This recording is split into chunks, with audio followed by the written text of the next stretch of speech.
अवां खे आगाह कंदासीं। सुप्रीम कोर्ट जे फ़ैसिले ते पूरी क़ौम जो गांठ फ़ख़ुर विचां ऊचो करे छॾियो। पीपल्स पार्टी जी नायब सदर शेरी रहमान चयो आहे त आइन जी बालादस्ती ऐं जौहरीअ जी मज़बूती लाइ नज़रिया ज़रूरत खे दफ़न करणु ज़रूरी हो। अदालत जो फ़ैसिलो सभिनी लाइ पैगाम आहे त को बि आइन खां मथां नाहे।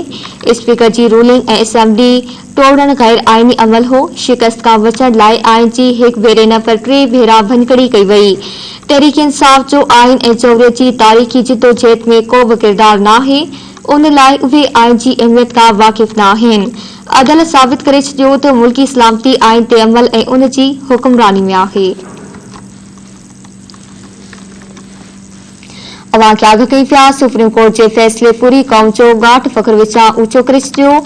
पीपल्स पार्टी जी नायब सदर शेरी रहमान चयो आहे त आइन जी बालादस्ती ऐं जौहरीअ जी मज़बूती लाइ नज़रिया ज़रूरत खे दफ़न करणु ज़रूरी हो।